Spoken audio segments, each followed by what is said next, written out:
अस्सलामुअलैकुम। तो कैसे हैं आप? आज की वीडियो में आपको फ़ीड के मतलब इन्फॉर्मेशन दूंगा। बहुत सारे भाई हैं जो परेशान होते हैं, जो कहते रहते हैं कि भाई साहब हमें बताएं कि फ़ीड के अंदर क्या होता है, फ़ीड आखिर किस चीज़ की बनती है, आया हमें अपने बर्ड्स को फ़ीड देनी चाहिए या नहीं देनी चाहिए। सारा कुछ डिस्कस करेंगे इस वीडियो में। और फ़ीड के जो नंबर्स होते हैं, कौन से नंबर की फ़ीड क्या काम करती है ये भी बताऊंगा, फ़ीड बनती किस तरीके से है ये भी बताऊंगा। सारा कुछ होगा इस वीडियो में फ़ीड के मतलब। इंशाल्लाह अगर ये वीडियो आप पूरी देख लेंगे तो फ़ीड के मतलब मेरा नहीं ख्याल आपका कोई सवाल रह जाएगा। तो आपका वक्त ज़ाया नहीं करते, आज की वीडियो शुरू करते हैं।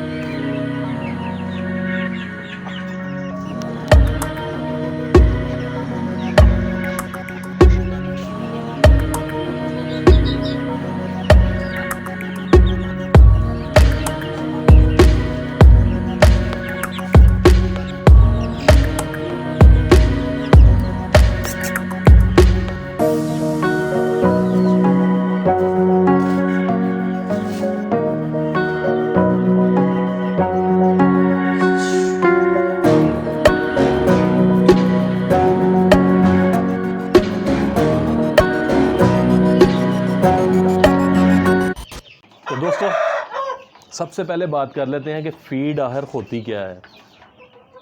फ़ीड मिनरल्स का एक ऐसा मरकब होता है जो मुख्तलिफ़ इक़साम की मुर्गियों को दी जाती है, यानी लेयर मुर्गियों को फ़ीड दी जाती है जो अंडे देने वाली होती हैं, ब्रायलर मुर्गियों को फ़ीड दी जाती है जिनका गोश्त हम खाते हैं, और ब्रीडर मुर्गियों को फ़ीड दी जाती है जिनके हम एग्स भी खाते हैं और उन एग्स से जो बच्चों की पैदाइश होती है आगे वो भी होती है।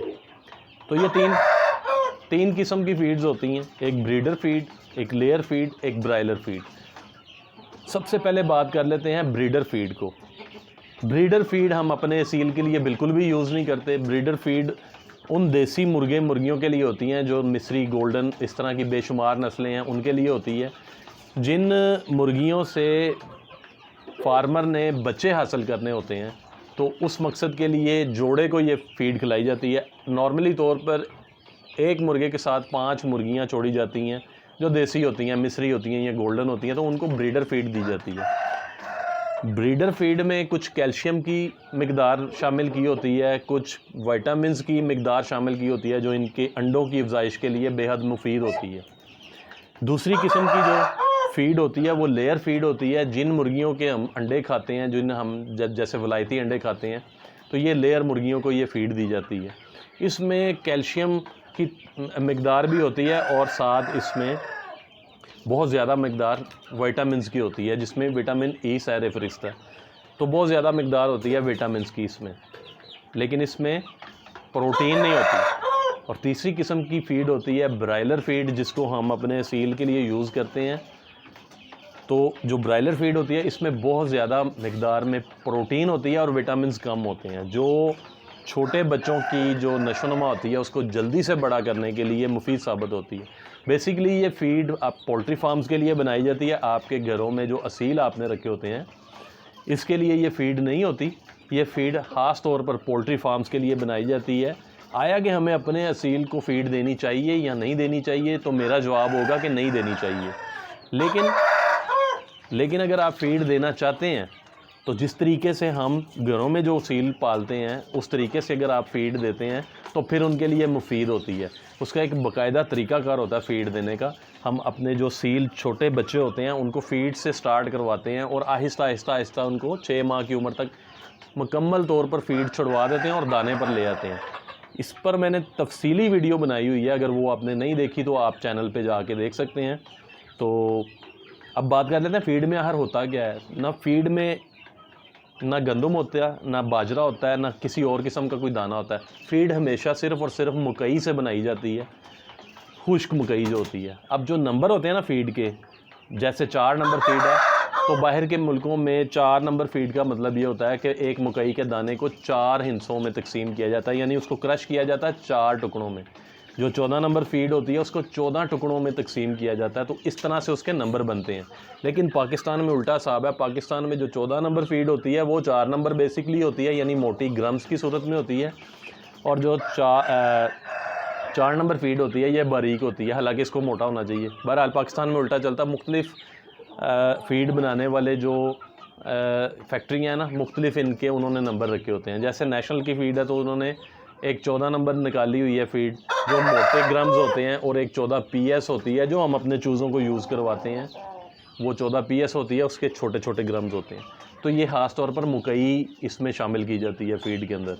अब इटली से, स्पेन से और दूसरे बाहर के ममालिक से मिनरल्स इंपोर्ट किए जाते हैं। ये पाकिस्तान में ये मिनरल्स नहीं बनते। जो अच्छी कंपनी होती हैं वो बाहर से ही मिनरल इंपोर्ट करती हैं, और उन मिनरल्स के महलूल में अगर फ़र्ज़ करें कि ब्रायलर फीड बनानी है यानी ग्रोथ फीड बनानी है उन्होंने, तो फिर प्रोटीन की मिकदार ज़्यादा शामिल करते हैं। अगर लेयर फीड बनानी है तो प्रोटीन कम और विटामिन और कैल्शियम ज़्यादा शामिल करते हैं। तो उस महलूल में इस क्रश किए हुए मरकब को शामिल करते हैं, फिर इसको सुखा लेते हैं, तो ये फ़ीड बन जाती है। ये मैं बात कर रहा हूँ अच्छी नस्ल की फ़ीड की, अच्छी क्वालिटी की फ़ीड की, जो कंपनीज़ की फ़ीड होती हैं। जो लोग गली महल्लों में तैयार करते हैं, ये मछली के फुजले से भी फ़ीड बनाते हैं, ये बहुत सारी गंदी चीज़ों से फ़ीड बनाते हैं। इस तरह की फ़ीड से बचा करें। हमेशा फ़ीड जब भी आपने लेनी है ना, किसी कंपनी की लें, जैसे नेशनल लैब पंजाब है और बहुत सारी अच्छी अच्छी कंपनी है जो फ़ीड बनाती हैं। तो अगर आपने अपने बर्ड्स को फ़ीड यूज़ करानी है तो फिर किसी अच्छी कंपनी की फ़ीड आपने यूज़ करानी है, हल्की फ़ीड आपने यूज़ नहीं करानी। तो बहुत सारे भाई ये भी सवाल पूछते हैं, क्या हमें अपने असील जानवर हमने तो रखे होते हैं, इनको तो फ़ीड यूज़ करानी ही नहीं चाहिए? तो बिल्कुल ठीक कहते हैं, नहीं करानी चाहिए। लेकिन मैंने आपको बताया, मैंने एक वीडियो बनाई हुई है। अगर आप फ़ीड यूज़ करवाना चाहते हैं, अगर आप जब चाहते हैं कि आपके चूज़ों की ग्रोथ जल्दी हो, अगर आप ये चाहते हैं कि आपकी मुर्गियाँ जो अंडे नहीं दे रही वो भी अंडे दें, तो फिर मैंने वीडियो बनाई हुई है, वो वीडियो आप जाके देख सकते हैं। ये तफसीली वीडियो मैंने बनाने की कोशिश की है फ़ीड के ऊपर। तो फ़ीड हमारे असील जानवरों के लिए नहीं होती, ये फार्मर्स के लिए होती है। लेकिन इनिशियल स्टेज पे 6 माह तक के होने तक हम इनको फ़ीड की कुछ मिकदार देते रहते हैं। सपोज़ फ़र्ज़ कर लें, जब छोटे बच्चे होते हैं तो हम उनको 2 नंबर स्टार्टर फ़ीड से शुरू करवाते हैं। फिर जब वो थोड़े बड़े हो जाते हैं तो फ़ीड की मिकदार हम कम करते जाते हैं, और फ़ीड का जो नंबर होता है ना, यानी मोटाई, वो बढ़ाते जाते हैं। जैसे जैसे जानवर बड़ा होता जाता है तो मोटी फ़ीड यूज़ करवाना फिर शुरू कर देते हैं। यानी जब 2 से 3 माह का जानवर होता है तो फिर हम उसे 14 नंबर फ़ीड यूज़ करवाते हैं। जब वो मतलब 1 माह से छोटा होता है तो हम उसे 2 नंबर फ़ीड यूज़ करवाते हैं। 2 नंबर फ़ीड जो होती है बिल्कुल पाउडर की फॉर्म में होती है। जब वो 1 माह से बड़ा, 1 माह से 2 माह तक होता है तो हम उसे 4 नंबर फ़ीड यूज़ करवाते हैं। जब 3 माह से 6 माह तक होता है तो फिर हम उसे 14 नंबर या 14 PS फ़ीड यूज़ करवाते हैं। ठीक है। अब हम फ़ीड ही नहीं हाली खिलाते। हम फ़र्ज़ करें अगर हमने फर्स्ट माह में हमने फ़ीड दी है ना हाली, तो फिर नेक्स्ट माह में हम क्या करते हैं, 75% फ़ीड कर लेते हैं, 25% दाना कर लेते हैं। जो भी हम घर में दाना देते हैं इनको, बाजरा, दाल दाना, जो भी देते हैं। फिर जब ये 3 से 6 माह तक होते हैं तो इसी तरह हम फ़ीड कम करते जाते हैं और दाना बढ़ाते जाते हैं, और 6 माह की उम्र तक पहुंचने तक ना फ़ीड को बिल्कुल ख़त्म कर देते हैं और दाने पे ले जाते हैं। फ़ीड से ये अगर हम इनको फ़ीड ही देते रहे ना, नुकसान ये होता है कि ये फोके हो जाते हैं फिर जानवर। तो फोके जानवर, असील में फोका होना कोई बहादुरी की बात होती नहीं है। तो इस वजह से फिर जब हमारे बर्ड्स जो होते हैं ना, अडल्ट हो जाते हैं, जब ये बड़े हो जाते हैं, 6 माह से बड़े हो जाते हैं, तो फिर हम इनको बिल्कुल भी फ़ीड नहीं देते, फिर हम इनको दाना ही देते हैं। तो फ़ीड अगर यूज़ करवानी है तो बिल्कुल माइनर मकदार में, मैंने आपको बताया, मैंने वीडियो बनाई हुई है, वो वीडियो मुकम्मल देख लें। अगर आपको समझ नहीं आई मेरी बातों की, तो फ़ीड के मतलब जितनी भी इन्फॉर्मेशन मेरे पास थी मैंने आपको देने की कोशिश की है। उम्मीद करूँगा आपको ये वीडियो अच्छी लगी होगी। वीडियो अच्छी लगी हो तो भाई को दुआओं में याद रखिएगा। अल्लाह हाफ़िज़।